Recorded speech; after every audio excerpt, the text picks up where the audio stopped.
On the morning of August 30th, 1916, 22 men stood on a black, frozen beach at the edge of the world.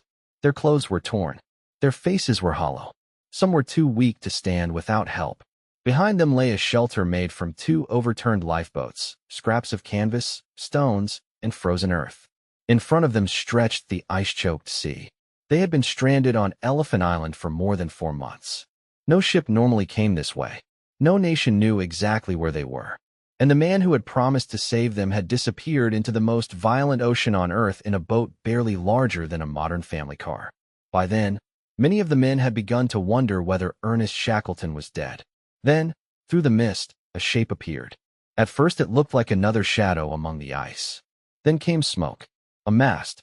A small steel vessel pushing toward the beach. The men rushed to the shoreline. Someone waved a coat. Others shouted until their voices broke. On the bridge of the approaching ship stood Shackleton. He had crossed an ocean in an open boat. He had climbed over the unmapped mountains of South Georgia. He had survived 3 failed rescue attempts. And now, after everything Antarctica had done to stop him, he had come back. Shackleton raised his binoculars and looked toward the beach. He began to count. 1 man, then another, then another. 22 figures. Every man he had left behind was still alive. Not one member of the Endurance party had been lost. But that final rescue was only the last impossible moment in a chain of disasters that had begun almost 2 years earlier. A chain that included a ship crushed like a wooden box, hundreds of days trapped in moving ice, starvation, frostbite, collapsing camps, 3 lifeboats thrown into a freezing sea, and one of the greatest small boat voyages ever attempted. Shackleton had set out to conquer Antarctica. He never even reached the shore where his great march was supposed to begin. His expedition failed before the first step. Yet that failure became more famous than many victories. Because when the map became useless, the ship disappeared, and every original goal was gone, Shackleton chose a new mission. Bring every man home. To understand how he did it, we have to return to a world that still believed there were blank spaces on the map. At the beginning of the 20th century, Antarctica was not simply another continent. It was a white unknown, a place of distances so large that ordinary measurements seemed to lose meaning. It had no permanent towns, no roads, no airfields, no rescue service, no radio network waiting to answer a distress call. A ship sailing south could vanish beyond the horizon, and for months, perhaps years, the outside world might hear nothing. Explorers who entered that silence carried nearly everything they would need. Food, fuel, clothing, dogs, scientific instruments, wooden sledges, medical supplies, and hope. If something broke, they repaired it. If supplies ran low, they hunted. If they became trapped, there was no emergency button to press. Antarctica did not care about plans, titles, money, or reputation. It rewarded preparation. It punished pride. And sometimes, even when men did everything they could, it killed them anyway. Ernest Henry Shackleton understood that danger better than most. He had been born in County Kildare, Ireland, in 1874, the son of a family that later moved to London. He was not remembered as a brilliant student. The classroom could not hold his imagination. At 16, he left school and went to sea. The merchant service gave him what formal lessons had not. It taught him ships, weather, discipline, trade routes, and the complicated nature of men living together in confined spaces. He learned how quickly morale could change, how one calm voice could steady a frightened crew, how resentment could grow in silence, and how leadership at sea was not merely giving orders. It was making people believe that those orders would lead them home. In 1901, Shackleton joined Robert Falcon Scott's Discovery expedition to Antarctica. He was still young, ambitious, and eager to prove himself. During a brutal southern journey with Scott and Edward Wilson, the 3 men pushed farther south than anyone before them. But they paid heavily. Hunger weakened them. Cold exhausted them. Their bodies began to fail. Shackleton became seriously ill and was sent home before the expedition ended. For a man who wanted to be known as strong, it was a humiliation he never forgot. Some believe the experience created a lasting tension between Shackleton and Scott. Whether every later story of rivalry is true or exaggerated, one thing is certain. Shackleton returned from Antarctica more determined than before. He would not allow illness and failure to define him. In 1907, he sailed south again as leader of the Nimrod expedition. This time, the responsibility was his. The expedition achieved major scientific and geographic successes. Members of the party climbed Mount Erebus. Others reached the region of the South Magnetic Pole, and Shackleton led a four-man team toward the geographic South Pole. They came closer than any humans had ever come. The distance remaining was 97 geographical miles. On a map, it looked painfully small. In Antarctica, it could mean death. Their food was running out. Their strength was collapsing. The return journey would be against exhaustion, hunger, and time. Shackleton faced the decision that would reveal the leader he was becoming. He could push forward and perhaps become the first man at the pole, or he could turn back and give his companions a better chance of surviving. He turned back. The pole remained unconquered, but his men returned alive. Later, he wrote to his wife with words that captured the choice. He believed it was better to be a living donkey than a dead lion. The line was humorous. The decision was not. It meant surrendering the greatest prize in exploration. It also showed the principle that would guide him years later when Endurance was destroyed. The objective mattered. The men mattered more. Shackleton returned to Britain a hero and was knighted. But the age of polar exploration moved quickly. In December 1911, the Norwegian Roald Amundsen reached the South Pole.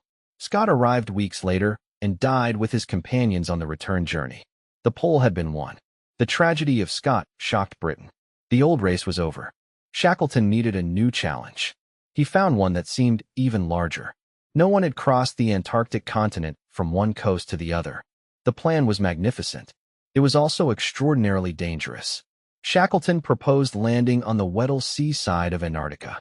From there, a small party would travel across the continent, pass through the South Pole, and continue toward the Ross Sea on the opposite side.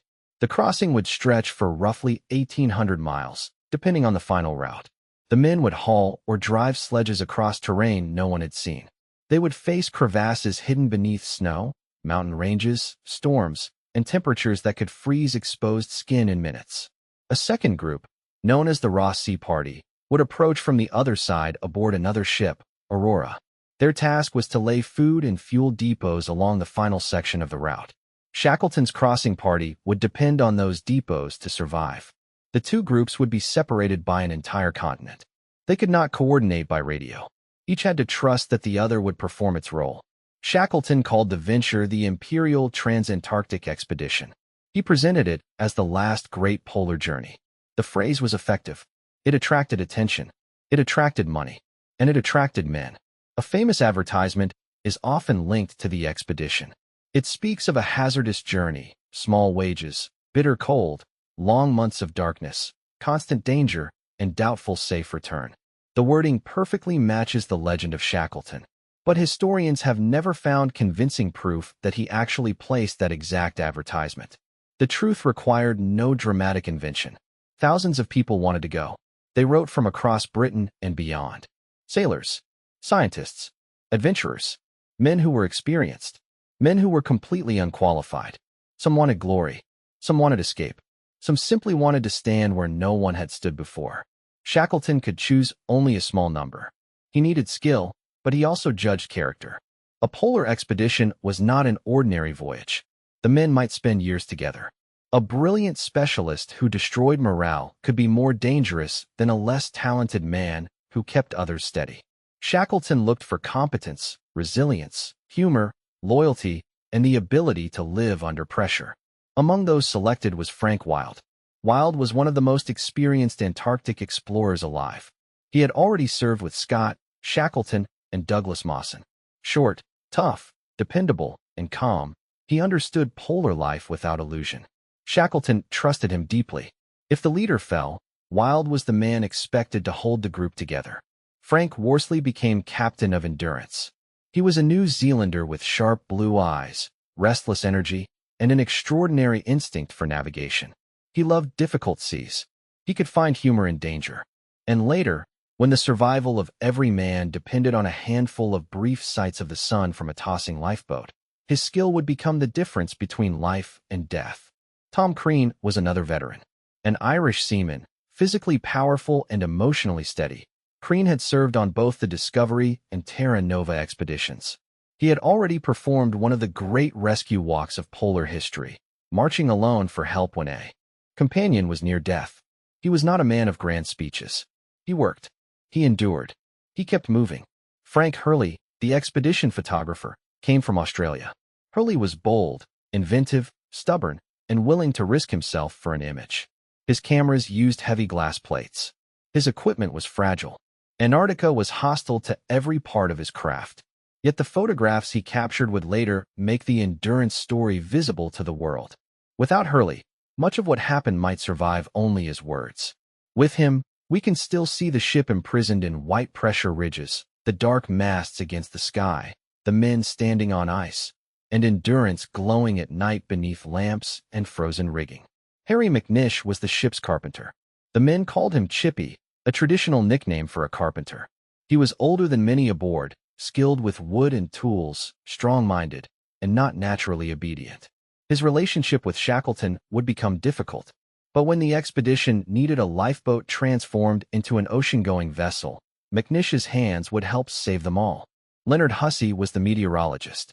He brought a banjo. At first, it may have seemed like one unnecessary object among tons of essential supplies. Later, Shackleton would identify it as something close to medicine. A song could interrupt fear. Music could remind exhausted men that they were still human. There were doctors, scientists, officers, engineers, sailors, and dog handlers. There was also a young Welshman named Percy Blackborough, who had been rejected when he first asked to join. He secretly boarded the ship with help from friends and hid as a stowaway. When he was discovered days after departure, there was no simple way to send him home. According to later accounts, Shackleton warned him that on polar expeditions, stowaways might be eaten first if food ran out. Blackborough reportedly answered that the expedition would get more meat from Shackleton. It was exactly the kind of reply that could turn anger into amusement. Blackborough was allowed to remain. He would become the youngest man aboard. He could not know that one day, after more than a year without land, Shackleton would order him to be the first person to step ashore on Elephant Island. The expedition also carried dozens of sled dogs. They were not pets in the ordinary sense. They were working animals essential to the planned continental crossing. The carpenter brought a cat, known as Mrs. Chippy, despite being male. The name came from the cat's habit of following McNish around the ship. Together, the men, dogs, and cat gave Endurance the crowded life of a small, moving village. At the center stood the ship herself. Endurance had been built in Norway and launched in 1912 under the name Polaris. She was a three-masted wooden vessel with both sails and a coal-powered steam engine. Her hull was built for polar waters, with heavy timbers and a shape intended to resist ice. Shackleton bought her, renamed her, and gave her the word that represented both his family motto and his entire philosophy: Fortitudine Vincimus. By Endurance, we conquer. The name sounded like a promise. Soon, it would become a test. Endurance left Britain at the exact moment Europe was tearing itself apart. In early August 1914, war spread across the continent. Germany declared war on Russia. Britain declared war on Germany. Young men were rushing to enlist. Ships were being called into military service. And Shackleton suddenly faced a question greater than exploration. Was it right to continue toward Antarctica while his country entered war? He offered the expedition's ship, stores, and men to the British authorities. The response was brief: proceed. So Endurance sailed. The expedition that had been designed in peacetime departed into a world at war. The men believed the conflict might be over by the time they returned. Many people believed the same. Almost no one understood how long or destructive the war would become. For the crew, however, Europe soon fell behind the horizon. Their immediate world narrowed to the ship. Endurance crossed the Atlantic and reached Buenos Aires, where final supplies were loaded and last changes were made. The city offered warmth, food, noise, and human crowds. It was also the final major port before the long movement south. Some men joined there. Others were dismissed. The dogs had to be managed. Coal, food, clothing, equipment, and scientific stores had to be checked. Every mistake carried forward could become deadly months later. Frank Worsley prepared the ship. Shackleton handled money, personnel, and the endless problems surrounding a privately financed expedition. Endurance then sailed towards South Georgia, a mountainous island rising from the Southern Ocean. The island was not Antarctica, but it already belonged to another world. Its peaks were covered in snow and ice. Its coasts were crowded with seals and penguins. Norwegian whaling stations operated along the northern shore. There, men processed whales on an industrial scale. The smell of oil, blood, smoke, and machinery hung over the settlements. To the Endurance crew, the stations were both ugly and reassuring. They represented civilization's final edge. At Grytviken, Shackleton spoke with experienced whalers and captains who knew the southern waters. Their news was not encouraging. The Weddell Sea ice was unusually heavy. Pack ice had remained far north. Conditions were worse than expected. Some advised caution. A less driven commander might have waited an entire season. But waiting meant more money, more uncertainty, possibly the collapse of the expedition. Shackleton had spent years raising funds and building public attention. The crew was ready. The ship was supplied. The plan had momentum. And like many explorers before and after him, Shackleton believed that careful seamanship and determination could overcome dangerous conditions. On December 5, 1914, Endurance left South Georgia. It was the last land the men would touch for 497 days. At the time, no one marked the moment as the beginning of imprisonment. They watched the dark mountains recede. They passed the final whaling ships. Ahead lay the Weddell Sea. The Weddell Sea is shaped like a vast frozen trap. Currents and winds drive ice into it. The pack can open into lanes of dark water, then close without warning. A vessel may find a path one day and a wall the next. Ice flows grind together, overlap, fracture, and rise into pressure ridges. What looks solid may break beneath a man. What looks loose may tighten around a ship. The movement is slow enough to appear harmless. Then thousands of tons of ice press inward.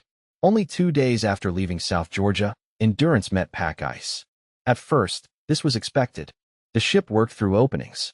Under steam and sail, Worsley searched for leads between flows. Men stood watch from the mast, looking for darker lines that suggested open water. The vessel pushed, reversed, turned, and pushed again. Sometimes she struck ice directly and climbed partly onto it, using her weight to break through. Progress became a negotiation with a living surface. The ship might travel several miles forward, then be forced east or west. Fog reduced visibility. Snow hid the boundaries between sea, sky, and ice. The crew began to understand that reaching the Antarctic coast would not be a simple voyage south. Christmas came amid the pack. The men celebrated with food, gifts, jokes, and the confidence of an expedition still moving toward its goal. They had not yet suffered real hunger. Their bunks were dry. The galley produced hot meals. The wardroom offered conversation. The dogs barked from their kennels. Mrs. Chippy explored the deck. Hurley photographed the strange frozen landscape. At times, the beauty was overwhelming. Icebergs rose like cathedrals.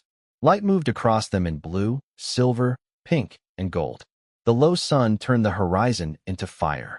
At night, stars appeared with a clarity unknown in cities. The men were not yet castaways. They were explorers. On December 30th, Endurance crossed the Antarctic Circle. On January 10th, 1915, the crew sighted Coates Land. The coast of Antarctica was visible. Their destination seemed close. The expedition's planned landing area lay farther south, near Vassal Bay. If they could reach it, Shackleton and his crossing party would unload dogs, sledges, food, and equipment. Then the great march across the continent would begin. But the coast remained separated from them by pack ice. The ship continued searching for a route. On January 18th, the wind changed. The ice tightened. Leads vanished. Floe pressed against floe. Endurance stopped. At first, no one treated it as a disaster. Polar ships were often temporarily caught. A change in wind or current might loosen the pack. The men prepared to wait. Steam was maintained when useful. Attempts were made to cut or force a channel. The crew used saws, picks, and poles. The engine drove the propeller. But the ice extended farther than they could see. A few men cutting at its edge were powerless against an entire sea. Days passed. The ship remained fixed. Shackleton still hoped for release. The Antarctic summer was not yet over. Perhaps a gale would open the pack. Perhaps tides would create a lead. Perhaps Endurance could escape and continue south. Instead, the ship began to drift. The ice carried her away from the coast. Not quickly. That made it worse. The movement was gradual enough to follow on a chart and impossible to stop. Each position showed the same truth. Endurance was no longer sailing. The Weddell Sea was sailing with Endurance trapped inside it. By February 22nd, the ship reached its farthest south. Then the drift slowly turned north and west. The continent began to recede. The landing plan became less realistic with every mile. Shackleton faced a painful fact. The expedition might lose the entire season before it began. Antarctic winter was approaching. Darkness would increase. Temperatures would fall. The pack would harden. There was no nearby vessel capable of reaching them. There was no message they could send home. For the outside world, Endurance had simply disappeared into the south. The men settled into a new routine. A ship trapped in ice becomes a building. Its sails are no longer wings. Its engine no longer creates movement. The decks become streets. Cabins become permanent rooms. The surrounding flow becomes a yard, training ground, workshop, and laboratory. Snow was cleared. Dogs were exercised. Scientific observations continued. Men hunted seals and penguins when possible. The animals provided fresh meat for both humans and dogs. The crew played football on the ice. They held races. They told stories. They argued. They repaired clothing. They read books. They wrote diaries and letters that could not be sent. Hussey played his banjo. Pulley carried cameras into the cold. Shackleton understood that boredom was not harmless. In a confined group, inactivity could become fear. Fear could become resentment. Resentment could divide the expedition. He kept the men occupied. He mixed officers and sailors more freely than the rigid class habits of the period might normally allow. He watched personalities closely. He knew who needed encouragement. He knew who needed work. He knew which conflicts could be ignored and which had to be stopped early. He also protected the appearance of confidence. A leader can admit difficulty, but in a survival situation, visible hopelessness spreads. Shackleton did not pretend the ship was moving. He did not promise a date of release. Instead, he focused attention on immediate tasks. Feed the dogs. Record the weather. Repair the gear. Prepare the food. Keep the ship clean. Celebrate important days. Get through this week. Then the next. The men called him the boss. The title was affectionate, but it also reflected the structure of their world. There could not be 28 competing plans. When danger came, someone had to decide. Shackleton made sure that person was unmistakably him.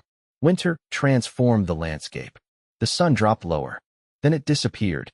For weeks, the men lived in darkness broken by lamps, moonlight, stars, and the shifting glow of the aurora. The cold deepened. Moisture froze inside cabins. Metal burned bare skin. The dogs suffered. The ship's timbers contracted and groaned. Outside, pressure ridges formed as floes collided. The pack was never truly still. Even when the surface looked frozen into one endless plain, forces moved beneath it. Ice cracked like artillery. Low vibrations traveled through the hull. At times, the sounds came from miles away. At others, they came from directly beneath the ship. Endurance had been built strongly. Her frames and planking were heavy. Her rounded sides were intended to help her rise when ice pressed inward. For months, she endured. But no wooden ship could be guaranteed against the Weddell Sea. The crew held a midwinter celebration in June. There was a feast, decorations, speeches, music, laughter. It was an act of defiance against the darkness. The men did not know whether they would be free in spring. They did not know whether the ship would survive another season. For one night, they behaved as if the expedition were still under control. That performance mattered. Morale is not a luxury when rescue is impossible. It influences sleep, discipline, appetite, work, and judgment. A man who believes the group has a future will keep repairing his boots. A man who believes death is certain may stop. Shackleton needed every man to continue behaving as though survival were the expected result. Behind the celebrations, however, the danger was growing. As spring approached, increasing light did not bring freedom. The pack shifted more violently. Large floes pressed together. Ice rose around the hull. On one occasion, the pressure lifted Endurance and forced her sideways. The ship trembled. Men watched cracks open and close. Dogs had to be moved when their kennels stood in danger. Supplies stored on the ice could be separated by sudden fractures. Every object now had to be considered movable. Every camp, temporary. The men began carrying emergency bags. Boats and stores were prepared in case the ship had to be abandoned. Shackleton was thinking beyond endurance before many of the crew were willing to imagine losing her. That was one of his most important qualities. He could be optimistic about survival while remaining deeply pessimistic about equipment. He did not confuse the ship with the mission. If Endurance lived, they would use her. If she died, the men would continue.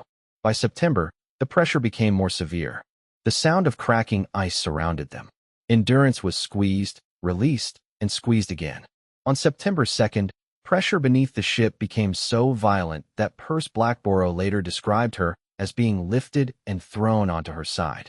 The crew worked pumps. They checked the hull. They moved stores. The ship recovered. But the warning was clear. The ice had begun testing her structure.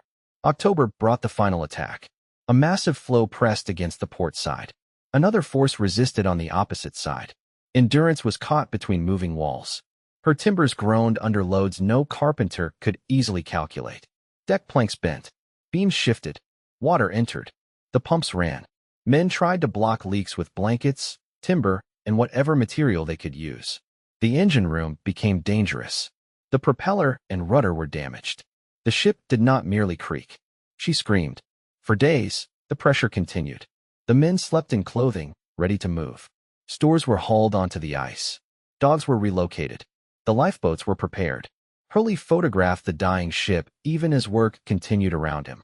On October 27, 1915, Shackleton accepted what could no longer be denied. Endurance could not be saved. He gave the order. Abandon ship. The great transcontinental expedition ended at that moment. They had not crossed Antarctica. They had not reached the starting coast. They had not unloaded a single sledge onto the continent. Their ship was broken. Their location was remote. Winter had only recently loosened its hold, and the 28 men now stood on floating sea ice with 3 lifeboats and whatever supplies they could carry. The plan that had brought them south was gone. From this moment, Shackleton's only objective was survival. The order to abandon Endurance did not produce chaos. The men had practiced for this possibility. Supplies were already moving onto the floe. Tents were raised. Food, fuel, clothing, tools, medical equipment, and navigation instruments were organized. The 3 lifeboats were lowered onto the ice. They were the James Caird, the Dudley Docker, and the Stancomb Wills. Each had been built as an emergency boat. None had been designed to carry the entire expedition across hundreds of miles of broken Antarctic Sea. But the boats were now their only connection to the outside world. Everything else had to be judged by one question. Would it help them survive?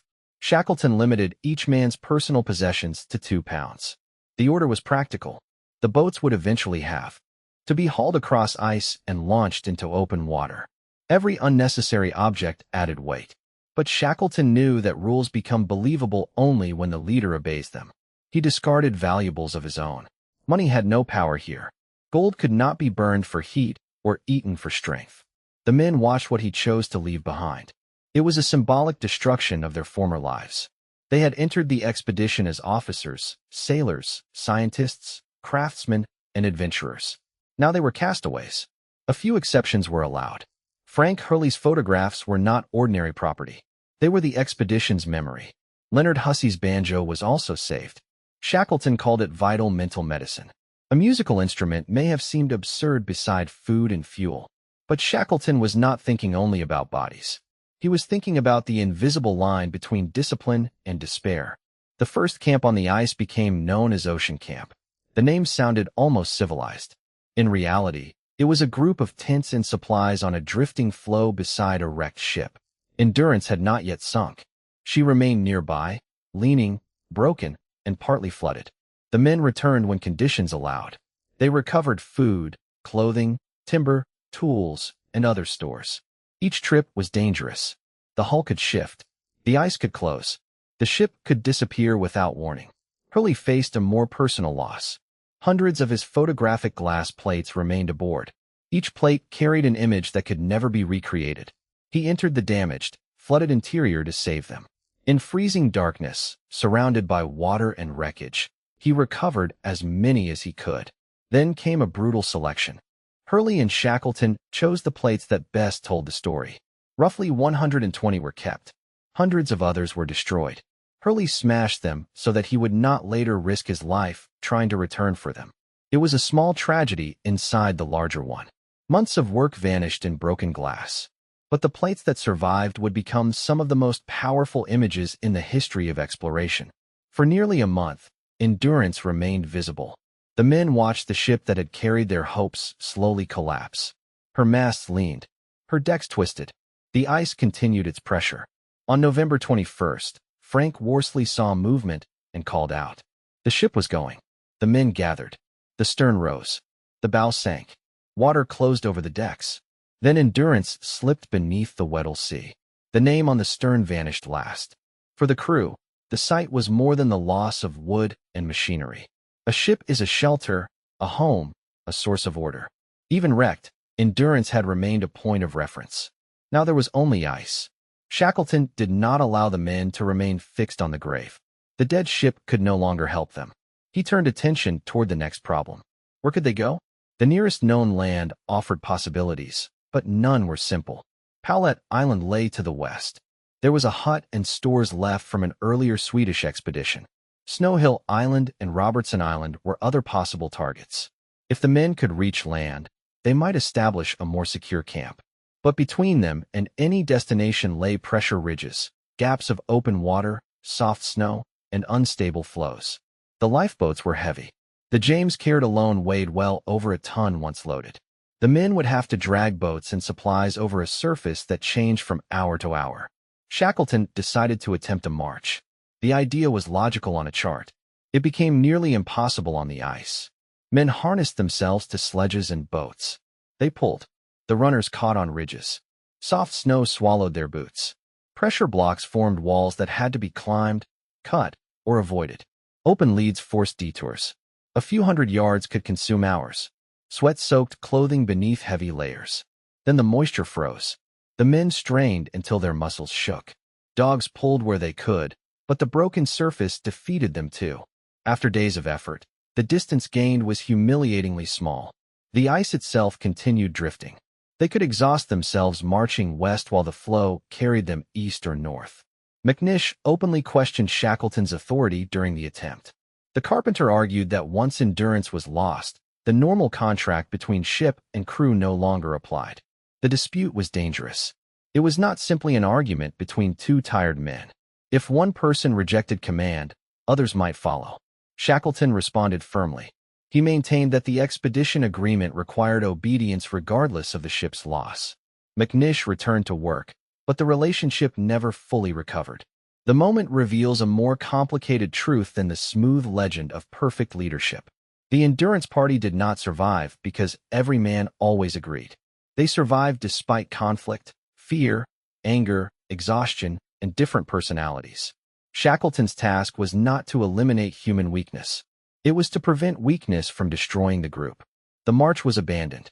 A second attempt in December also failed after only limited progress. Shackleton established a new camp on a large floe. They called it Patience Camp. The name was not poetic. It was an instruction. They could not force their way to land. They had to allow the ice to carry them north toward open water. No one knew exactly how long that would take. No one knew whether the floe would survive. The men built their lives around waiting. Tents were placed on the ice. The boats rested nearby. Supplies were arranged so they could be moved quickly. The crew monitored cracks. They measured position. They hunted when seals or penguins appeared. They rationed food. Every day the floe drifted, sometimes in a useful direction, sometimes not. The world around them looked empty, but it was never silent. Ice snapped beneath sleeping men. Wind shook canvas. Snow struck the tents. Seals breathed at holes in the floe. Dogs barked and fought. From below came the deep movement of the sea. The camp had no foundation in the ordinary sense. Its floor was frozen water. Beneath that floor lay hundreds of meters of ocean.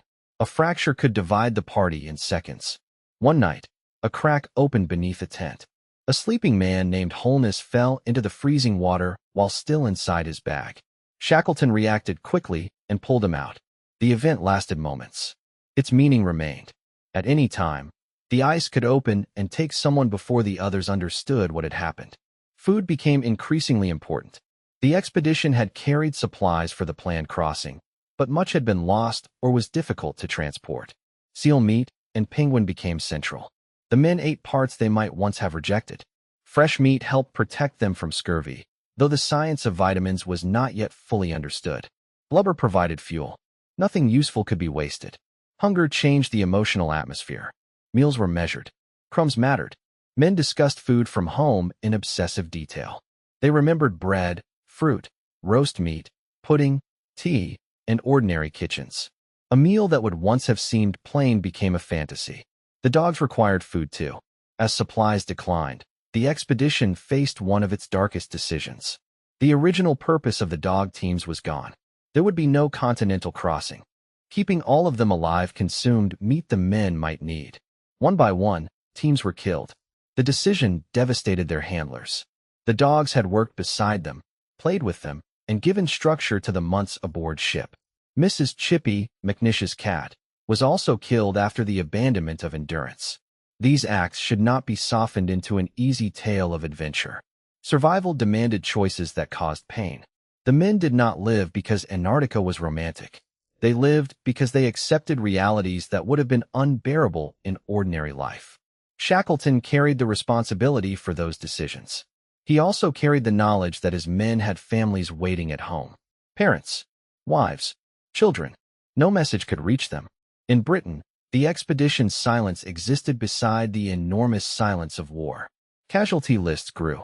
Battles consumed thousands. The Endurance Party had left a country expecting a short conflict. They were trapped while Europe entered industrial slaughter. The men wondered what world, if any, they would return to. At Patience Camp, time lost its ordinary shape.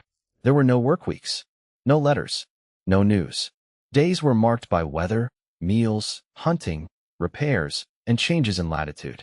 Leonard Hussey played the banjo. The men sang.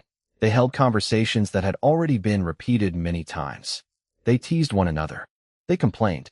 They slept in damp bags. They woke to frost. Shackleton moved among the tents and watched. He deliberately placed difficult personalities near himself. Rather than allow pessimists to gather into a separate group, he kept them within his immediate circle.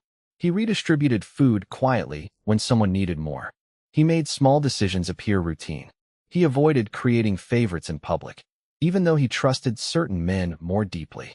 Frank Wild remained his strongest support. Wild could deliver hard orders without drama. He could keep men working when Shackleton was elsewhere. He did not compete for attention. He gave the group stability. Worsley tracked their position and studied the drift. His calculations showed that the ice was carrying them generally north. The possibility of open water slowly increased. So did the danger. As temperatures rose, the flow weakened. The surface became wet. Cracks multiplied. The sea around them opened and closed.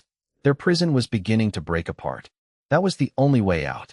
It was also capable of killing them. By late March 1916, the camp stood on shrinking ice. A major crack split the flow and separated men from the lifeboats. The boats were recovered, but the warning was unmistakable. They could not wait much longer. Land had appeared in the distance. The dark shapes of Clarence and Elephant Islands rose beyond the ice. They seemed close enough to promise safety. In Antarctic waters, visible land can remain unreachable for days. Winds and currents might push the boats away. Pack could close around them. The men were weakened after months on the ice. Some had little experience in small boats. Their clothing was made for sledging, not for being soaked by freezing sea. The 3 lifeboats would be overloaded. There was no perfect moment to launch. Wait too long, and the flow might disintegrate beneath them. Leave too early, and ice could crush the boats. On April 9th, Shackleton gave the order. The men loaded the James Caird, Dudley Docker, and Stancomb Wills. They pushed them into black water between broken floes. After more than 5 months living on moving ice, the Endurance crew became sailors again. But now there was no ship around them. Only 3 open boats, 28 exhausted men, and an island that the ocean seemed determined to keep beyond their reach. The first hours in the boats were a violent awakening. On the ice, the men had suffered cold, hunger, and uncertainty. At sea, every danger moved. The boats rose on waves and dropped into troughs. Spray froze across clothing. Loose equipment shifted. Men bailed constantly. The surrounding pack opened into dark lanes, then crowded inward. Sleeping bags soaked with seawater became almost useless. Hands lost feeling. Feet remained trapped in wet boots. There was barely enough room to change position. The James Caird, the largest and strongest of the three boats, carried Shackleton and part of the party. Worsley commanded the Dudley Docker. Hubert Hudson initially handled the Stancomb Wills, though illness and exhaustion weakened him, and Tom Crean increasingly took responsibility. The boats had to remain close. If fog or darkness separated them, finding one another again might be impossible. Yet keeping formation in broken ice and rough water was difficult. A boat could disappear behind a wave. A floe could force it onto a different route. Shouting vanished into wind. The men rowed when they could. They sailed when the wind allowed. They dragged boats over ice when channels closed. At night, there was no real rest. Some men lay across one another in the bottom of the boats. Others remained crouched at the oars or tiller. Water pooled around their legs. The cold entered slowly and stayed. Their condition deteriorated. Thirst became severe. They were surrounded by water that could not be drunk. Fresh water and hot food depended on limited fuel and the possibility of lighting a stove in unstable boats. Ice they carried for drinking water became contaminated by salt spray. Food was difficult to prepare. The men chewed cold rations and swallowed what warmth they could. Sleep came in fragments. A man might close his eyes for minutes, then wake as the boat struck ice or a wave broke over the side. Navigation was uncertain. Cloud covered the sky. The boats were being driven by wind and current. Their first intended destination changed as conditions changed. The group considered several possible islands and landing points. Elephant Island became the best hope. It was uninhabited. It had no permanent shelter. It lay far from normal shipping routes. But it was land. After more than a year on ship and sea ice, land had become almost sacred. On April 14th, the mountains of Elephant Island appeared closer. The men could see dark cliffs beneath snow. But the coast offered little welcome. Waves broke against rocks. Glaciers descended toward the sea. Much of the shoreline was inaccessible. The boats searched for a place to land while men approached the limit of endurance. Perce Blackborough's feet were badly frostbitten. Others were near collapse. The sea continued to throw spray over them. A mistake close to shore could destroy a boat and drown men within sight of safety. At last, on April 15th, the party reached a narrow beach at Cape Valentine. The landing was difficult. Men stumbled into surf and dragged boats beyond the waves. Some fell. Others crawled. After 497 days without standing on solid ground, the Endurance party touched land. Shackleton remembered the young stowaway. He ordered Blackborough to be the first ashore. The gesture gave the youngest and weakest man a moment of honor. Blackborough was too damaged to walk normally, so he was helped onto the beach. The others followed. They drank fresh water from a stream. They ate hot food. They lay on stones that did not drift beneath them. For a few hours, Elephant Island felt like salvation. Then they examined it more carefully. The beach at Cape Valentine was too exposed. High tide and storms could overwhelm the camp. There was little room. The surrounding ice and sea made long-term survival uncertain. Frank Wild explored the coast and found a better location several miles west. It was still bleak, but it offered a more defensible beach and access to animals for food. The party returned to the boats. After everything they had endured to reach land, they had to leave it again. They sailed along the island and landed at the new site. It became known as Cape Wild. The name honored Frank Wild. The place itself offered almost nothing that the word Cape might suggest to people imagining a broad, stable shore. It was a narrow strip of rock and ice beneath dark slopes. Waves struck the beach. Wind descended from the mountains. Snow accumulated. There were no trees. No building materials beyond stone, snow, canvas, and the boats. No ship would pass unless someone deliberately came looking. Shackleton understood the situation immediately. Elephant Island could keep them alive for a time. It could not rescue them. The island lay outside normal whaling and commercial routes. The expedition's original plans gave the outside world no reason to search there. Even if people eventually realized Endurance had been lost, the possible search area covered a vast region. Waiting could mean another Antarctic winter. Their clothing was ruined. Several men were sick. Food depended on seals and penguins whose presence could change. The shelter had to be built from almost nothing. And Blackborough's frostbite had become a medical emergency. The doctors, Alexander Macklin and James McElroy, examined his feet. The tissue in his toes was dead. Without surgery, infection could spread and kill him. They had no hospital, no heated operating room, no proper surgical table. The procedure would have to happen inside the improvised shelter, using the limited drugs and instruments that had survived the shipwreck, ice camp, and boat journey. The doctors eventually amputated Blackborough's damaged toes. They used the last of their chloroform. The operation succeeded. In almost any other setting, it would have been remembered as extraordinary. On Elephant Island, it became one more task required to keep a man alive. The others turned the two smaller lifeboats upside down and raised them on walls of stone. Canvas and fabric closed the gaps. The space beneath became their main shelter. They called it the Snuggery. The name was another act of dark humor. It was low, crowded, smoky, wet, and filthy. Men lay shoulder to shoulder. Blubber lamps provided light and heat, but filled the interior with soot.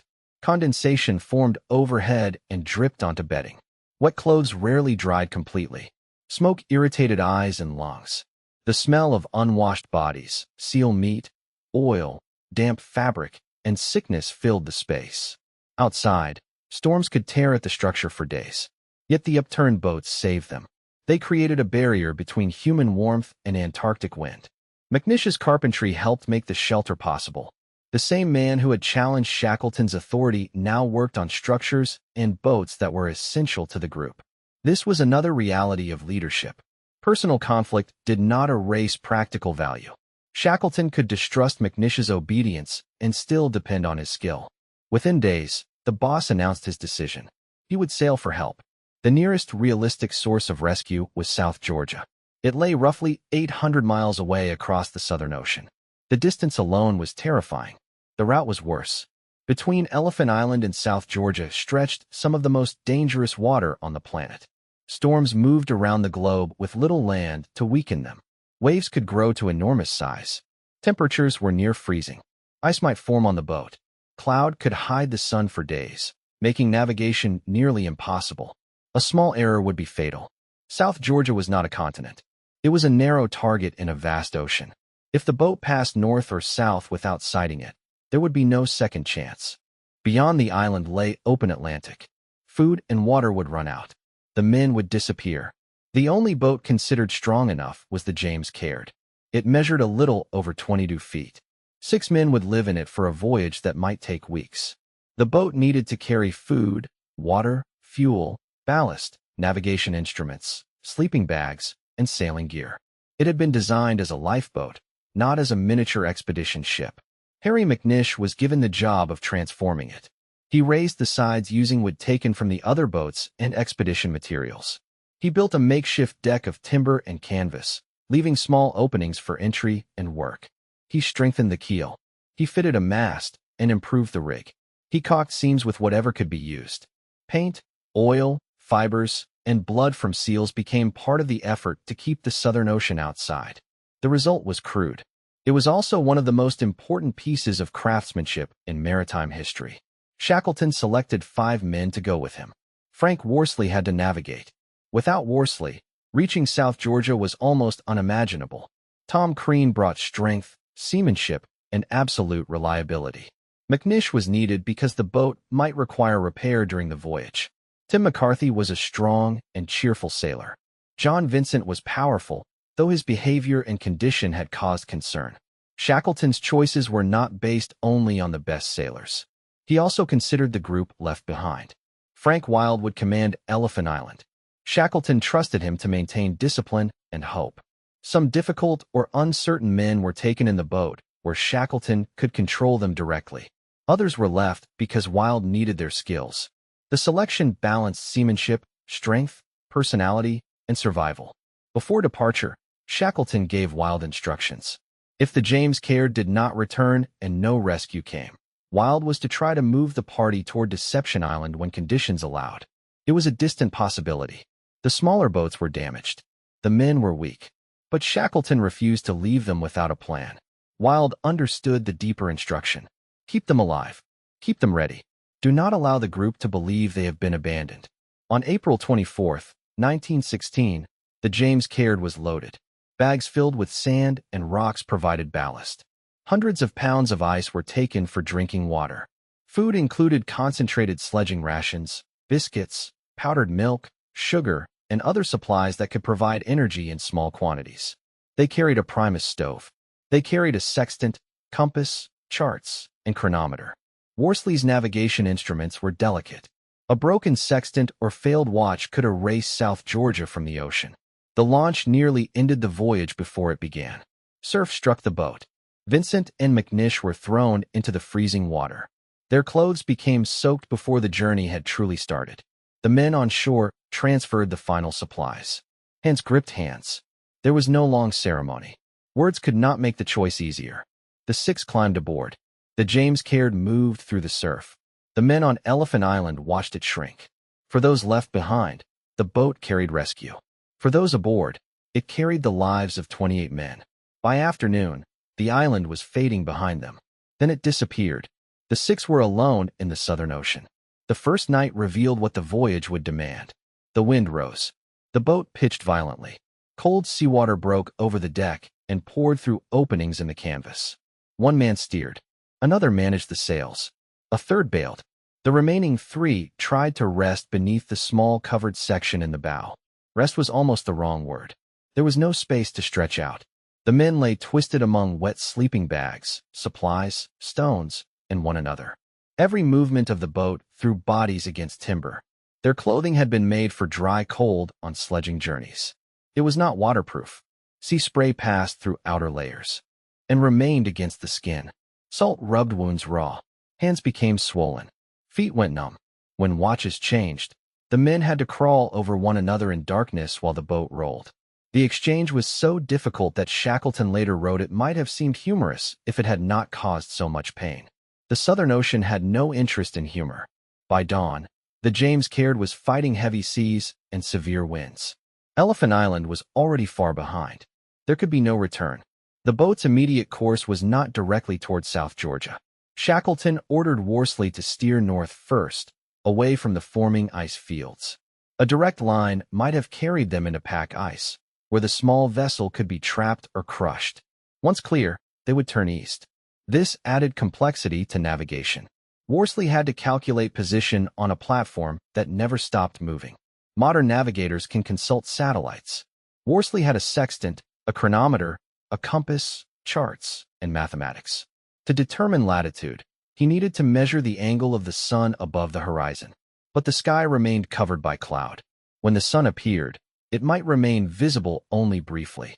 The boat rose and fell so violently that the horizon itself moved. Worsley crouched in the stern, braced by other men, trying to bring sun and horizon together through the sextant. A wave could destroy the observation. Spray could cover the instrument. A mistake of even a small angle could become many miles over the course of the voyage. After 2 days, Worsley obtained a sight. It showed that they had moved far enough north to begin turning towards South Georgia. Now the true crossing started. The men settled into a rhythm built from suffering. Watch, bail, steer, adjust sail, cook when possible, chip ice, try to sleep, repeat. Tom Crean handled much of the cooking. Lighting the Primus stove inside the boat was difficult and dangerous. The flame needed protection from wind and water. The vessel rolled. Fuel was limited. Yet hot liquid was essential. It warmed the men. It gave them energy. It turned frozen or dry supplies into food.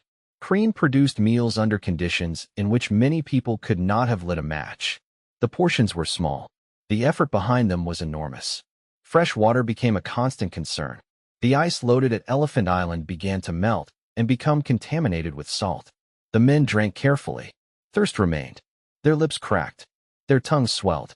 They could not simply catch every drop of rain or snow because storms also filled the boat with sea spray. Everything tasted of salt.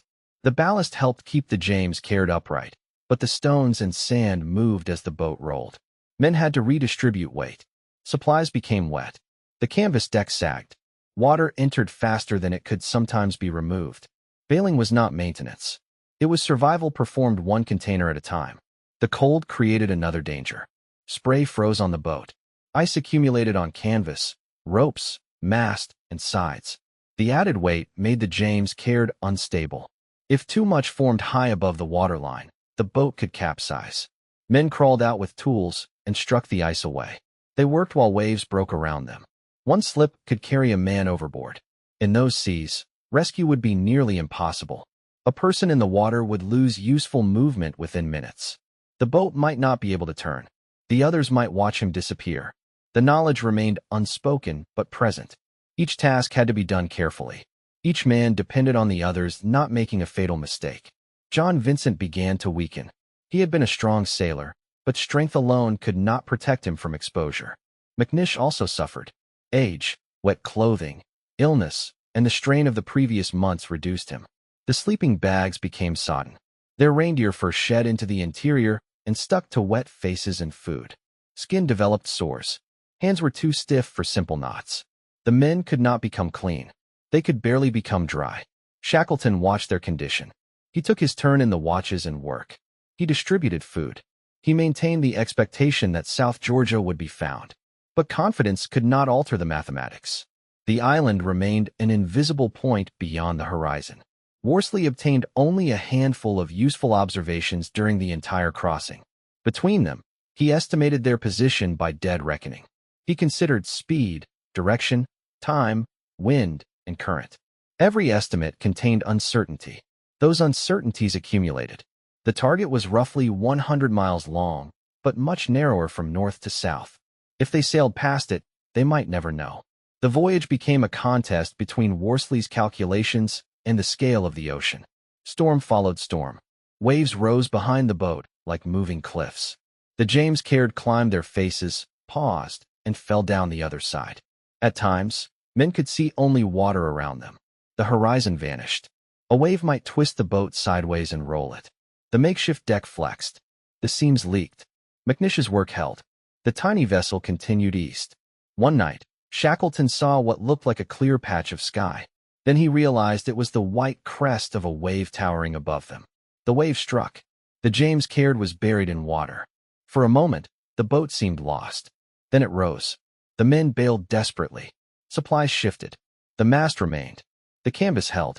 They survived. There was no time to celebrate. Another wave was coming. The voyage lasted through endless gray days and darker nights. The men lost exact awareness of time. They lived by watches and meals. Shackleton encouraged them with estimates of progress, but he could not know precisely how close they were. The crew searched for signs. Birds, seaweed, changes in waves, anything that might suggest land. On May 8th, after more than 2 weeks at sea, they saw kelp. Later, birds appeared. Hope became dangerous.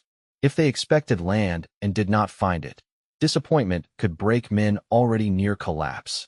Worsley took another observation. His numbers suggested they were close. On May 10th, dark shapes appeared through the weather. South Georgia, the island rose ahead of them. They had found a narrow target after crossing roughly 800 miles of the Southern Ocean with only a few sights of the sun. It was an achievement so unlikely that later generations would describe it as one of the greatest feats of navigation ever recorded. But sighting land did not mean reaching safety. The weather was deteriorating. The James Caird had approached the uninhabited southern coast.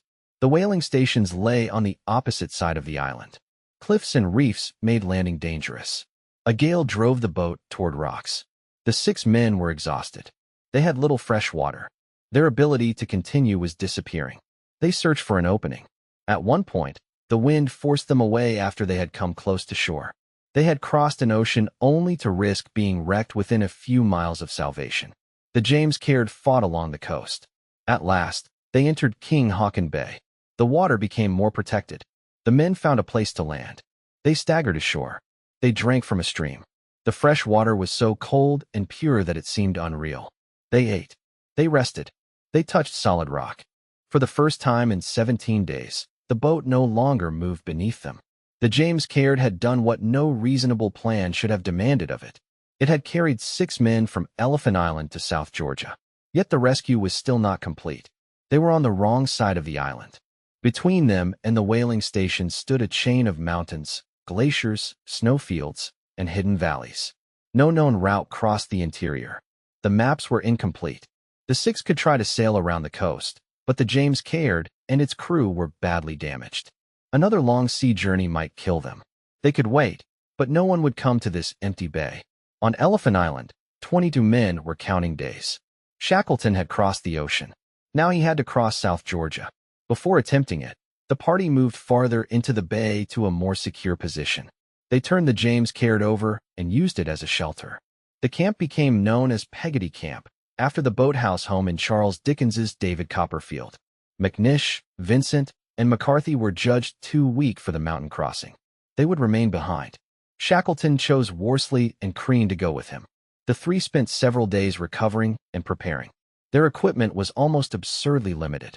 They had no tents suited for a long mountain expedition, no detailed map, no proper climbing gear, no sleeping bags they could rely on.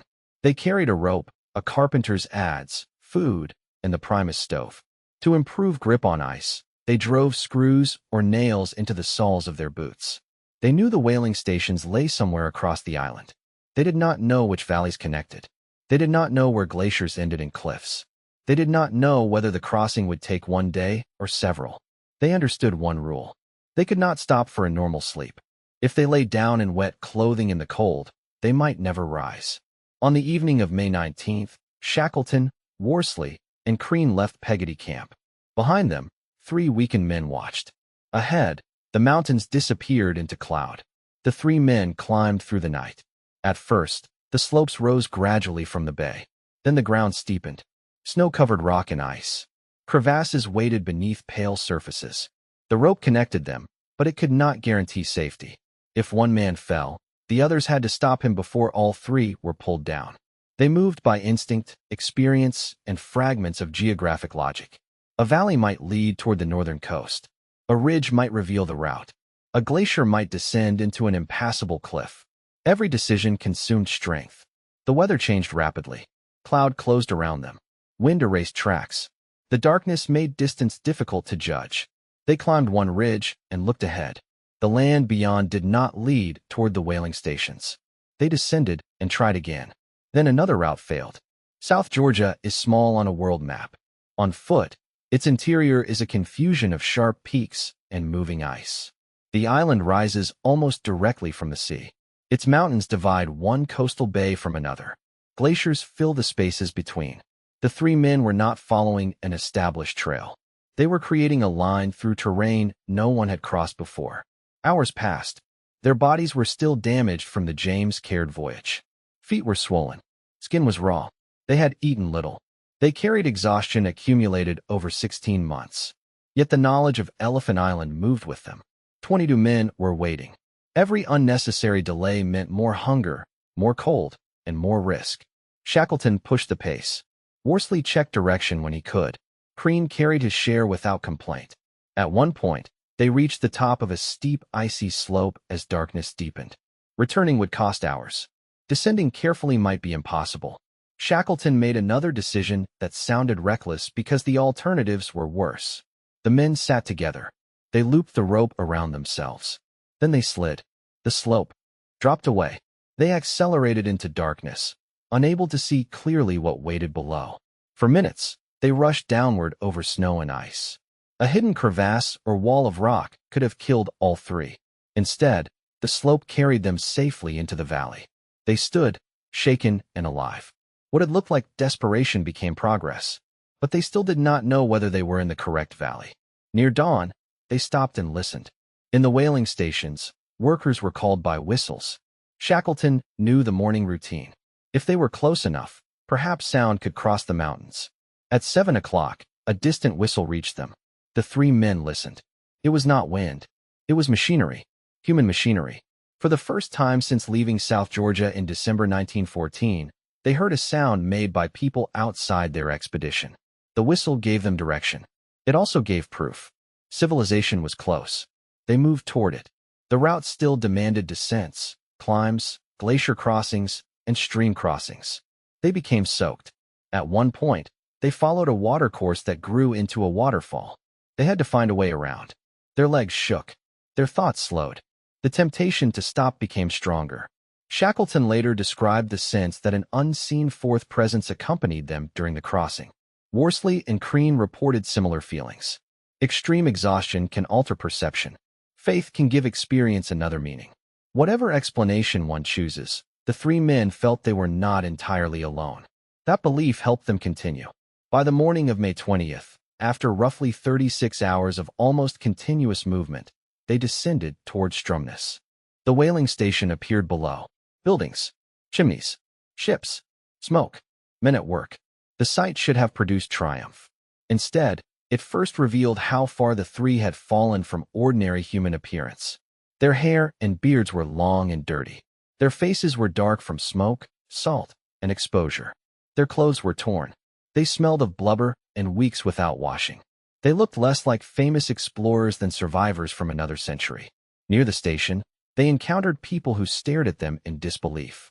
The three asked for the manager, Thorolf Sorel, a man Shackleton had known before the expedition. When Shackleton reached him, Sorel did not immediately recognize the figure at his door. Then he heard the voice. Shackleton identified himself. The manager understood. The Endurance expedition, missing for so long, had returned from the dead. Accounts of the meeting described deep emotion. The hard world of whaling was not unfamiliar with danger. Its sailors knew storms, ice, and loss. But the story these men carried was beyond anything Sorel expected to hear. Endurance was gone. The crew had lived on ice. 22 men waited on Elephant Island. 3 more were still on the far side of South Georgia. There was no time to waste. Shackleton, Worsley, and Crean were given food, baths, clean clothes, and medical attention. Their physical transformation shocked the whalers who saw them before and after washing.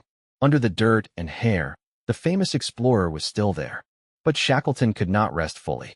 That same day, arrangements began to retrieve McNish, Vincent, and McCarthy from King Haakon Bay.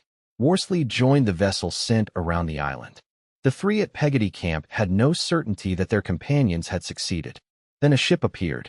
They were brought to the whaling station. All 6 members of the James Caird party had reached safety. For most people, that achievement would have ended the story. For Shackleton, the central promise remained unfulfilled. The men on Elephant Island knew none of this. They had watched the James Caird disappear on April 24th. After that, the island offered only waiting. Frank Wild became commander. His job was psychologically brutal. He had to lead men who could not help themselves. They could not follow Shackleton. They could not send a signal across 800 miles. They could not know whether the James Caird had survived its first night. Every storm that struck Elephant Island might also be striking the lifeboat. Every day without rescue increased the possibility that the 6 had been lost. Wild refused to let uncertainty become paralysis. He established routines. Men hunted penguins and seals. Others maintained the shelter. Food was cooked in blubber smoke. Clothes and sleeping bags were repaired. The sick were watched. A lookout searched the sea. The party remained ready to move. According to later stories, Wild repeatedly told the men to prepare for Shackleton's return, even when no ship appeared. The exact words changed in retelling, but the method is clear. Readiness created hope. If the men packed their belongings, watched the horizon, and behaved as though rescue could come, they resisted the slow belief that no one was coming. Inside the snuggery, life became more difficult as winter approached. The sun remained low. Storms battered the cape. The shelter shook. Snow blocked openings. Blubber smoke blackened faces and lungs. The men slept so closely that turning required cooperation. Arguments were inevitable. Privacy did not exist. Some men kept diaries. Others talked about food and home. Hussey's banjo still provided music, though the strings and instrument suffered from damp. The doctors cared for Blackborough after the amputation. His recovery was a victory shared by the group. He had lost toes, but not his life. Other men developed weakness, digestive problems, and signs of mental strain. One crew member, Lewis Rickinson, suffered from heart trouble. Hudson experienced a breakdown. Wild and the doctors had to protect both physical survival and the fragile social structure beneath the overturned boats. Meals depended on hunting. Penguin meat became repetitive but essential. Seals provided food and fuel. When animals were scarce, rations tightened. The men discussed how long supplies might last. They avoided speaking too openly about the worst possibility. If no rescue arrived before the sea froze more heavily, they might have to remain through winter and attempt their own boat journey later.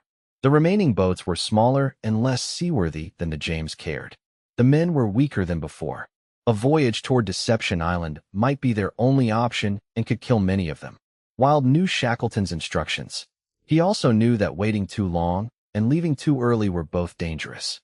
The group's survival rested on information they did not possess. While they waited, Shackleton began the first rescue attempt. The whalers helped him obtain the Southern Sky, a steam-powered vessel. On May 23rd, only 3 days after reaching Stromness, Shackleton sailed south. He had barely recovered. The ship pushed toward Elephant Island. Then pack ice blocked the route. The same moving barrier that had trapped Endurance now guarded the men on the beach. Southern Sky came within roughly 100 miles. It could go no farther. Shackleton was forced to turn back. The decision must have felt unbearable. He knew his men were alive when he left them. He did not know whether they were alive now. He had crossed sea and mountains to obtain a ship. Now ice rejected him again. But retreat was necessary. A rescue vessel crushed in the pack would create more castaways. Shackleton searched for another ship. The governments and communities of South America became part of the effort. Uruguay provided the survey vessel Instituto de Pesca No. 1. In June, Shackleton tried again. The ship pushed south. Once more, ice stopped it. At Elephant Island, no one saw how close rescue had come. There was no radio message, no aircraft overhead, no way to know that the boss had already made 2 attempts. To the men on the beach, the ocean remained empty. Shackleton obtained a third vessel, the schooner Emma. It departed in July. Storm struck. Ice blocked progress. The ship was forced back. 3 attempts had failed. Each return placed Shackleton among people who had helped him, fed him, and risked ships for him. Each return also meant facing the same question. What vessel could reach Elephant Island before it was too late? He would not stop. This determination is often described as heroic, and it was. It was also a refusal to accept a personal future in which he survived, and his men did not. Shackleton had chosen the voyage. He had selected the crew. He had led Endurance into the Weddell Sea. Whatever nature had done, he considered their lives his responsibility. The rescue was not charity. It was a debt. In Chile, support for the expedition grew. The story of the missing men captured public attention. The Chilean government offered the Yelcho, a small steam tug commanded by Luis Pardo. Yelcho was not an icebreaker. It lacked some of the equipment that might be expected for polar rescue. But it was available. It was strong enough to try. And the season would not wait. On August 25, 1916, Yelcho sailed from Punta Arenas with Pardo in command and Shackleton aboard. Worsley and Crean also joined the rescue. The vessel moved south through difficult weather. Shackleton studied the ice. Every mile carried the possibility of another failure. There might be no opening. A storm might force them back. The men on Elephant Island might already be dead. On August 30th, fog and snow surrounded the island.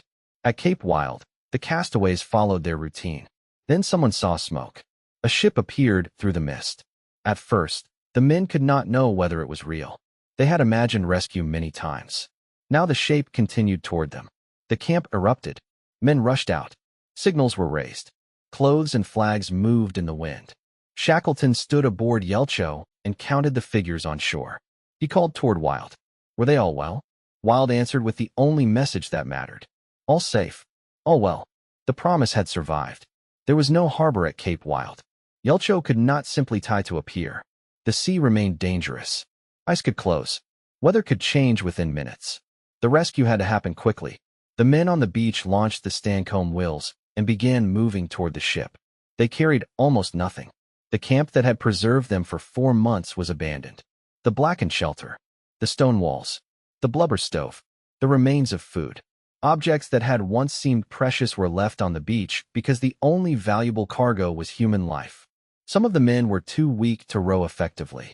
Others helped them aboard. Blackborough, still recovering from the loss of his toes, had to be carried. One boatload reached Yelcho, then another. Shackleton watched each man climb onto the deck. Wilde, Hussey, Hurley, Macklin, McElroy, Blackborough. Many had last seen standing beside a 22-foot boat in April were suddenly within reach. Their faces had changed. Their bodies were thin. Their clothing was ruined. But they were alive. Within about an hour, the beach was empty. Yelcho turned away from Elephant Island before the ice could trap it. The island disappeared into mist. For the survivors, Leaving produced emotions more complicated than simple joy. They hated the place. They owed their lives to it. Its rocks had cut them off from the world, but those rocks had also given them ground after the terror of the open boats. The snuggery had been miserable, but it had protected them. Elephant Island became the symbol of their abandonment and the proof of their endurance. Aboard Yelcho, the men received food and warmth. Meals had to be controlled because starving bodies can be harmed by eating too much too quickly. They washed. They slept in spaces that did not fill with smoke or freezing spray. They heard new voices. They learned that the outside world was still there. They also learned about the war. Europe had changed while they were gone. Names of battles meant little at first. Verdun, the Somme, Gallipoli. Millions had been killed, wounded, or displaced. Friends and relatives might be serving. The crew had survived one frozen world only to return to another world consumed by violence. On September 3rd, Yelcho reached Punta Arenas. The Chilean port welcomed the survivors as heroes. Crowds gathered. Ships sounded their whistles. People cheered Luis Pardo, Shackleton, and the rescued men. The Chilean crew had taken a vessel not designed as an icebreaker into dangerous waters and brought everyone back. Pardo's role deserves to stand beside Shackleton's. The rescue succeeded not through one man alone, but through a chain of people willing to act. Norwegian whalers sheltered and assisted the James Caird party. The manager at Stromness organized help. Governments supplied ships. Crews risked ice. Pardo commanded the final approach. Wild kept the Elephant Island party alive. Worsley navigated. Crean worked without pause. McNish rebuilt the boat. Doctors treated the sick. Hunters provided food. Sailors bailed water. Every link mattered. Shackleton became the face of the story because he carried the final responsibility. But survival was collective. The number 28 contains 28 separate acts of endurance. The public celebration did not erase the private cost. The men were physically damaged. Some recovered quickly. Others carried lasting pain. The experience had changed relationships within the party. Shackleton remained deeply respected by many. Frank Wild's loyalty was nearly absolute. Worsley would sail with him again. So would several others. But Harry McNish never received the Polar Medal for the expedition. Shackleton opposed recognition for a small group he believed had failed in discipline. McNish's resistance during the march on the ice had not been forgotten. The decision remains controversial. Without his carpentry, the James Caird might not have survived. A man could be essential and difficult, brave and insubordinate. History often prefers simple heroes and villains. The endurance story does not become weaker when its people remain complicated. There was also another part of the Imperial Trans-Antarctic expedition still in danger. While Shackleton's Weddell Sea Party fought for survival, the Ross Sea Party had been carrying out its mission on the opposite side of Antarctica. Their ship, Aurora, delivered men to McMurdo Sound. Their task was to lay supply depots along the route Shackleton's crossing party was expected to follow after passing the South Pole. They did not know Endurance had been trapped. They did not know the continental crossing had never begun. They believed lives might depend on every depot. So they pushed south. The Ross Sea Party was poorly prepared in critical ways. Some supplies remained aboard Aurora. Men lacked experience. Equipment failed. Then, in May 1915, a storm tore Aurora from its moorings and carried the ship out to sea. The shore party was stranded. Much of their clothing and equipment had gone with the vessel. They survived by using stores and shelter left from earlier expeditions. Despite the disaster, they continued laying depots. Their reasoning was terrible and honorable. If Shackleton's party crossed the continent and reached the Ross ice shelf, failure to place supplies could condemn them to death. The men marched through extreme weather. They suffered frostbite, exhaustion, and scurvy. Arnold Spencer Smith, the expedition's chaplain and photographer, became too weak to walk. His companions pulled him on a sledge. He died in March 1916. Aeneas McIntosh, commander of the Ross Sea Party, and Victor Hayward later disappeared while attempting to cross unstable sea ice. Their bodies were never recovered. 3 men died while creating a lifeline that Shackleton's party would never use. The tragedy stands in contrast to the perfect survival of the Endurance crew. The wider expedition did lose lives. When people say Shackleton brought every man home, the statement is true for the 28 aboard Endurance. It is not true for the Imperial Trans-Antarctic expedition as a whole. That distinction matters. The Ross Sea Party's sacrifice should not vanish behind the more famous rescue. Aurora eventually escaped the ice and reached New Zealand after a long, damaged drift. A relief voyage was organized. Shackleton joined the rescue effort, though authority over the expedition was no longer entirely his. In January 1917, the surviving Ross Sea Party members were collected. They learned that their depots had never been needed. The news could not make their work meaningless. They had acted with the information available to them. They had fulfilled their duty at enormous cost. But the dream of crossing Antarctica was over. Not one member of Shackleton's intended crossing party had stepped onto the continent. The expedition returned with no triumphant line across the map. No first crossing. No arrival at the South Pole. Its principal ship lay at the bottom of the Weddell Sea. Its second party had suffered deaths. Financially and geographically, the great plan had failed. Yet when the Endurance survivors returned to a world at war, people recognized something extraordinary.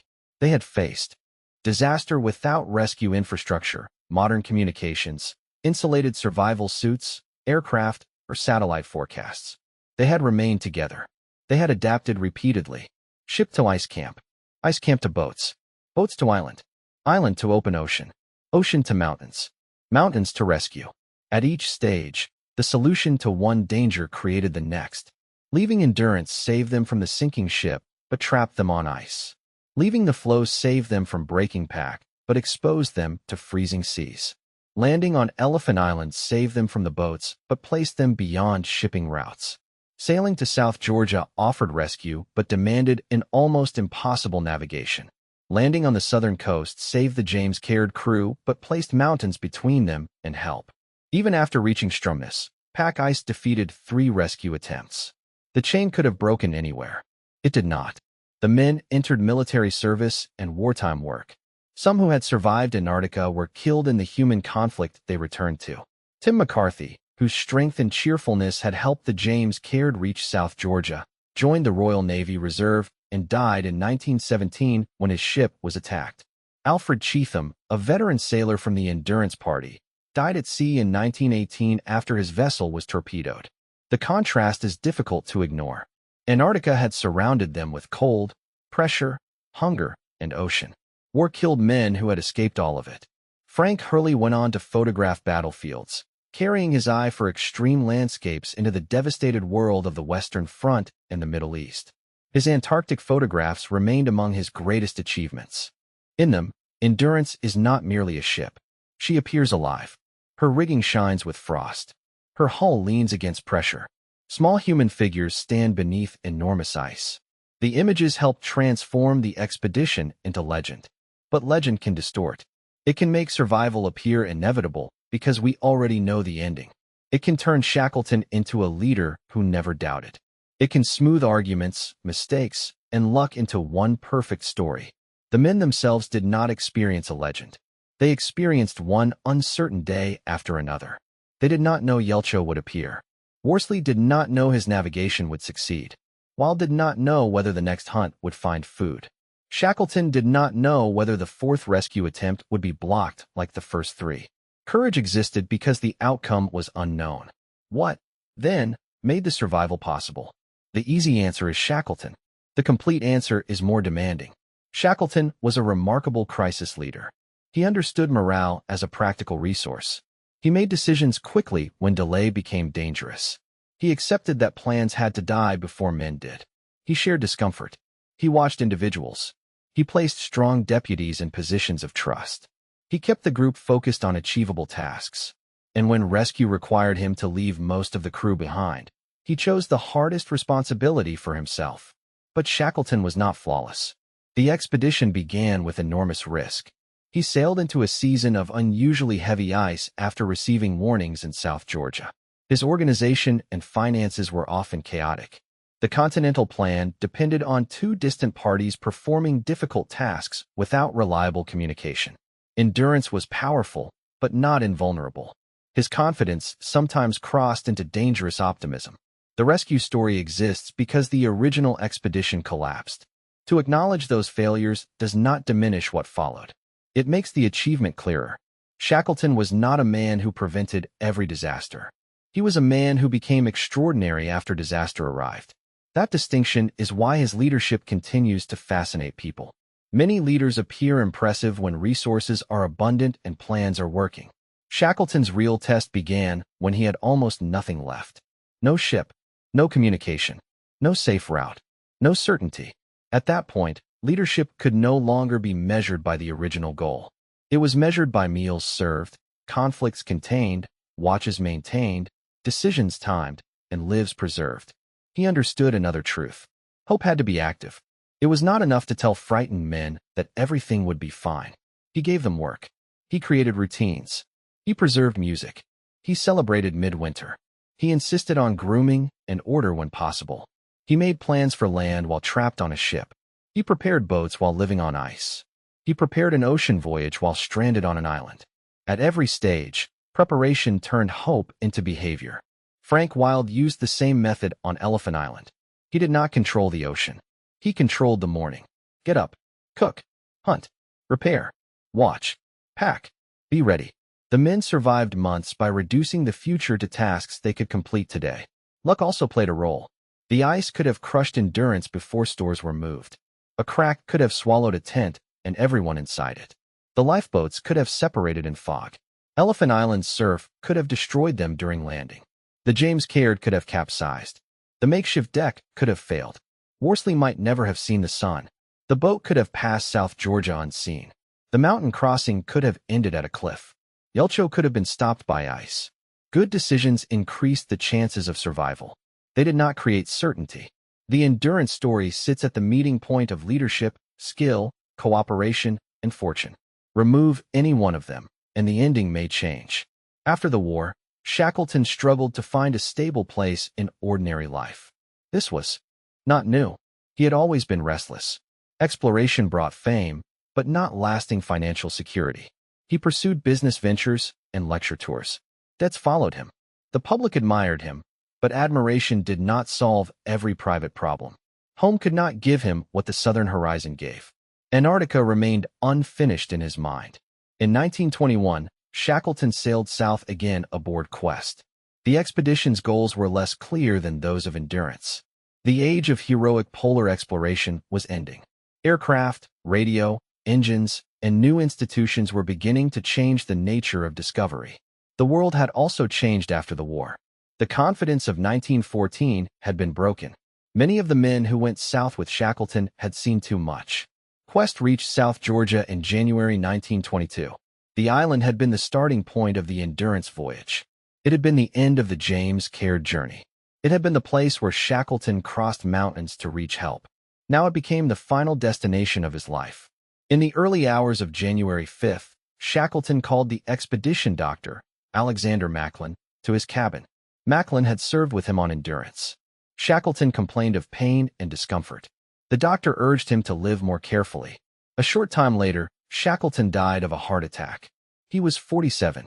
His body was being taken north when his wife, Emily, sent instructions. He should be buried on South Georgia. She understood that the island belonged to the deepest part of his life.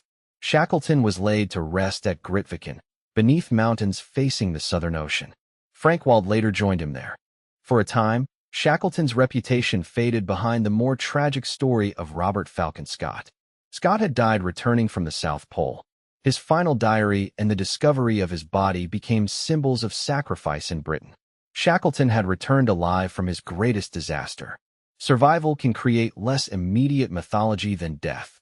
But decades passed, and people began to look again at Endurance. They saw a different kind of greatness. Not the conquest of a geographic point. Not the planting of a flag. The management of catastrophe. The ability to keep a diverse group alive when every system failed. Shackleton became a subject not only for historians, but for sailors, climbers, soldiers, business leaders, and anyone interested in human behavior under pressure. His name became linked with endurance in more than the literal sense. Yet the men around him should never become background characters. Without Worsley, the James Caird likely misses South Georgia. Without Wilde, Elephant Island may collapse into despair. Without Crean, work that demanded unusual strength becomes harder. Without McNish, the lifeboat may not survive the sea. Without Hurley, the world loses its visual memory of the expedition.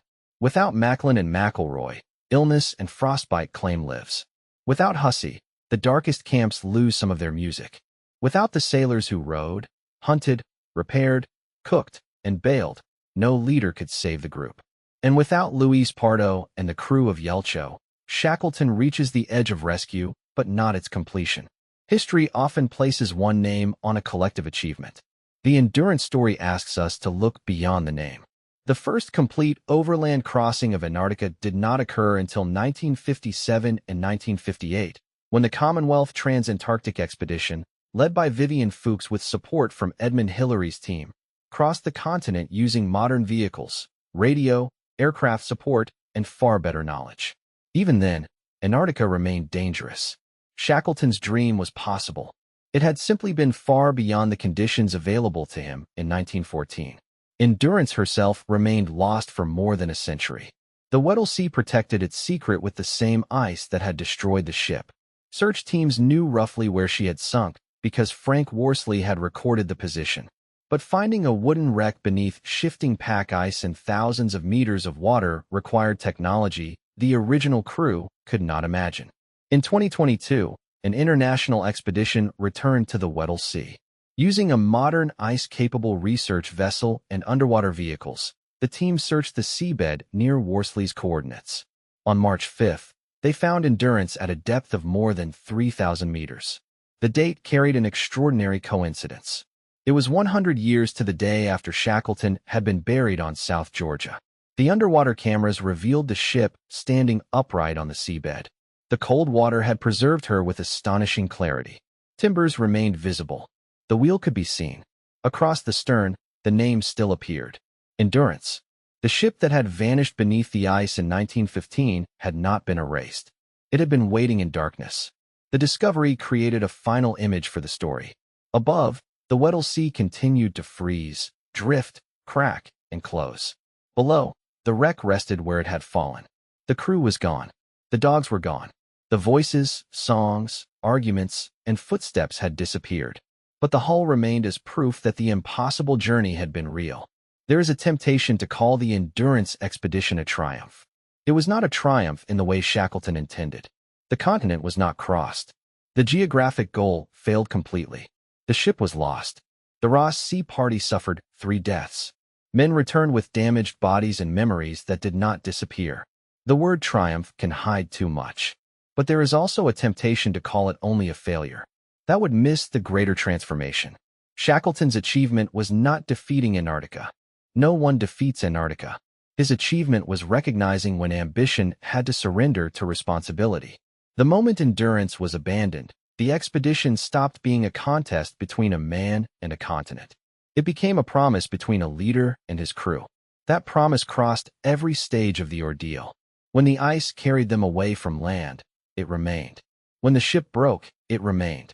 When personal possessions were thrown onto the floe, it remained. When dogs were killed and photographs smashed, it remained. When the march failed, it remained. When the camp floor cracked, it remained. When the boats entered the sea, it remained. When Elephant Island disappeared behind the James Caird, it remained. When storms buried the lifeboat, it remained. When South Georgia's mountains blocked the path, it remained. When 3 rescue ships turned back, it remained. And on August 30th, 1916, when Shackleton counted 22 men standing on a frozen beach, the promise was fulfilled. Every Endurance man was alive. The story survives because it reverses the usual meaning of exploration. Shackleton left Britain to place his name across a map. He returned famous for giving up the map. He sailed south seeking conquest. He found duty. He lost the mission and discovered the measure of command. History remembers kings who captured cities, generals who destroyed armies, and explorers who arrived first. But sometimes the greatest victory is not taking new ground. It is refusing to leave anyone behind. When Yelcho carried the men away from Elephant Island, Frank Holy looked back at the beach that had been their world. The shelter grew smaller. The rocks faded. The island vanished into fog. Ahead waited home, war, memory, and lives none of them had expected to see again. Behind them remained the empty camp. And far to the south, beneath moving ice, Endurance rested in darkness. The ship had failed. The expedition had failed. But the men had survived. By endurance, they had conquered nothing except the certainty that they should have died. And perhaps that was the greatest conquest of all. Was Shackleton's true greatness found in his courage, his leadership, or in the moment he finally chose his men over his dream?